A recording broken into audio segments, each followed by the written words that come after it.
তোমাদেরকে রাসূল সাল্লাল্লাহু আলাইহি ওয়াসাল্লামের সালাত বলে দিব না যে তার সালাত কেমন? অতঃপর তিনি দাঁড়িয়ে প্রথমবার তাকবীরে তাহরিমার সময় 2 হাত উঠালেন আর হাত উঠাননি। এটা নাসাইর 1025 নম্বর হাদিস। এই হাদিস দিয়ে উনি দলিল পেশ করেছেন, যেহেতু ইবনে মাসউদ রাদিয়াল্লাহু আনহু বলেছেন যে আমি রাসূল সাল্লাল্লাহু আলাইহি ওয়াসাল্লামের আমল দেখাচ্ছি, তিনি প্রথমবার রফুল ইদাইন ছাড়া আর কখনোই রফুল ইদাইন করতেন না। এই হাদিস দ্বারা মুফতি সাহেব বোঝাতে চেয়েছেন যে আর তাকবীরে তাহরিমার সময় ছাড়া রফুল ইদাইন করা যাবে না। আমরা এই হাদিসটার জবাব 12 ভাবে দিতে পারি। আমাদের কাছে 12টি জবাব আছে এই হাদিসের। এখান থেকে সময়ের সংক্ষিপ্ততার জন্যে 2টি জবাব আপনাদেরকে জানিয়ে দিচ্ছি। একটি জবাব হচ্ছে এই হাদিসটির সনদ এবং মতন দুটি জয়ীফ। সনদ মানে ধারাবাহিকতা, রাবীদের একটা ধারাবাহিকতা, যে কাদের মাধ্যমে এই হাদিসটা পৌঁছেছে, এটা হলো সনদ।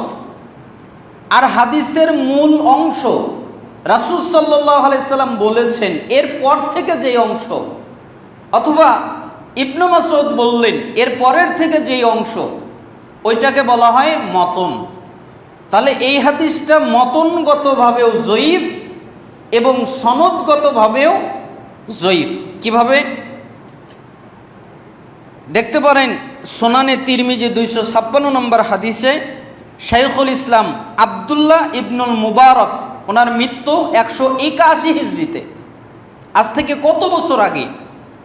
তখন তিনি বলে গেছেন, লাম ইয়াসবুত হাদিস ইবনে মাসউদিন, ইবনে মাসউদের নামে বর্ণিত হাদিসটি প্রমাণিত নয়।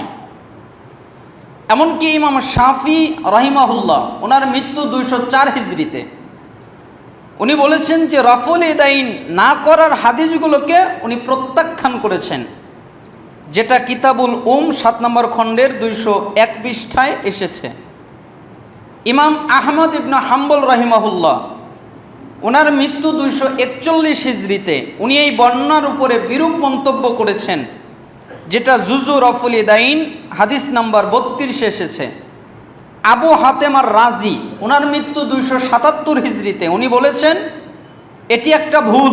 বলা হয় সুফিয়ান সাউরি হতে এই হাদিসটি সংক্ষেপে বর্ণনায় উনি ভ্রমে পতিত হয়েছেন। মানে এই হাদিসের যে যিনি রাবি, তার মধ্যে সুফিয়ান সাউরি আছে। সুফিয়ান সাউরি তাকওয়াশীল মানুষ, কিন্তু তিনি ভুল করতেন, প্রচুর ভুল করতেন হাদিস বর্ণনার ক্ষেত্রে। এই জন্য এটাকে তিনি ইলালুল হাদিসের 258 নম্বর পৃষ্ঠায় নাকচ করেছেন। ইমাম দারাকুতনি, মৃত্যু 385 হিজরিতে, একে গায়রু মাহফুজ মানে জয়ীফ হাদিসেরই একটি প্রকার তিনি বলেছেন, যেটা দারাকুতনিতে আল ইলাল মাসালা 804 এসেছে। স্বয়ং ইমাম আবু দাউদ রাহিমাহুল্লাহ, তিনি নিজে বলেছেন, তার মৃত্যু 275 হিজরি, তিনি বলেছেন হাযা হাদিসুন মুখতাসারুন মিন হাদিসিন তাওয়িলিন ওয়া লাইসা হুয়া বিসহিহিন আলা হাদাল লফজি। এই হাদিসটি একটি দীর্ঘ হাদিসের সংক্ষিপ্ত রূপ। তার মানে এই হাদিসটা ছোট না, আরও বড়, তার মধ্যে থেকে সংক্ষিপ্ত নেওয়া হয়েছে। আর এই শব্দে এই হাদিসটি সহি নয়, যেটা সুনানে আবু দাউদ হিমসের কপি 748 নম্বর হাদিসে তিনি এই কথা বলেছেন। তার মানে ইমামগণ বহু পূর্বে, অনেক আগেই এই হাদিসকে তারা জয়ীফ বলে সাব্যস্ত করেছেন। আরেকটা জবাব, এই হাদিসটি সহি হলেও তা মানসুখ হতো। কিভাবে? ইমাম আহমদ ইবনুল হুসাইন আল বাইহাকি উনি বলেছেন, ওয়াকাদ ইয়াকুনু যালিকা ফিল ইবতিদাই ক্বাবলা আন ইশরা'a রাফুল ইয়াদাইনি ফির রুকু'i সুম্মা সারাত তাতবিকু মানসুখা ওয়া সারাল আমরু ফিস সুন্নতি ইলা রাফ'িল ইয়াদাইনি ইনদার রুকু'i রাফা'ir রাসি মিনহু ওয়া খাফিয়ান জামিআন আলা আব্দুল্লাহ ইবনে মাসউদ। তিনি বলছেন হতে পারে শুরুতে রাফুল ইয়াদাইনের আমল অব্যাহত ছিল, যে সময় রাফুল ইয়াদাইনের শরীয়তভুক্ত ছিল না, তারপর ইবনে মাসউদের তাতবিক করা রহিত হয়ে গেছে, অতঃপর রুকুর আগে এবং রুকুর পরে রাফুল ইয়াদাইন করার সুন্নাত সাব্যস্ত হয়ে যায়। এ বিষয়ে দুটি ইবনে মাসউদের কাছে গোপন থেকে গিয়েছিল। এই কারণে ইবনে মাসউদ বুঝতে পারে নাই, যেটা মারিফাতুস সুনান আল আসার পাণ্ডুলিপি প্রথম খণ্ড 220 নম্বর পৃষ্ঠায় এসেছে। এটি হলো ইলজামি জবাব। নতুবা বাস্তবতা এই যে এই হাদিসটি ইবনে মাসউদ থেকে প্রমাণিতই নয়। উপরিক্ত আলোচনা থেকে আমরা বুঝলাম মুফতি সাহেবের প্রদত্ত হাদিসটি দুটি কারণে গ্রহণযোগ্য নয়। এক নম্বর কারণ হলো এই হাদিসটি সহি নয়। দুই নম্বর কারণ হলো সহি মেনে নিলেও এর দ্বারা রুকুর আগে এবং পরে রাফুল ইয়াদাইন বাতিল হবে না, কেননা এখানে শুধু একবারের কথা এসেছে, যার দ্বারা রুকুর আগে এবং তাকবীরে তাহরিমার মধ্যবর্তীতে একবার হাত তোলা বোঝানো হয়েছে। রুকুর আগে রুকু থেকে মাথা তোলার পরের হাত তোলার সাথে এই হাদিসের কোনো সম্পর্ক নেই। অথচ রাফুল ইয়াদাইন আপনারা জানেন যে বিশুদ্ধ হাদিস সহিহ বুখারীতে এসেছে 5টা, 735, 736, 737, 738, 739, যেখানে রাসূল সাল্লাল্লাহু আলাইহি সাল্লাম নিজে রুকুতে যাওয়ার সময়, রুকু থেকে ওঠার সময় এবং যখন তিনি বৈঠকে বসতেন মাঝখানে, ওই বৈঠক থেকে ওঠার সময় রাফুল ইয়াদাইন করতেন। এই মর্মে বুখারীতেই হাদিস এসেছে 5টা। আর রাফুল ইয়াদাইন করার ব্যাপারে বিশুদ্ধ হাদিস এবং আসার মিলে সর্বমোট পাওয়া যায় 400 সহিহ হাদিস। তাহলে আমরা 400 সহিহ হাদিস এই একটা বিতর্ক হাদিসের কারণে বাদ দিতে পারি? কখনোই পারি না। অথচ দেখেন রাফুল ইয়াদাইনের গুরুত্ব কেমন। ইবনে ওমর রাদিয়াল্লাহু আনহু এর ভূমিকা।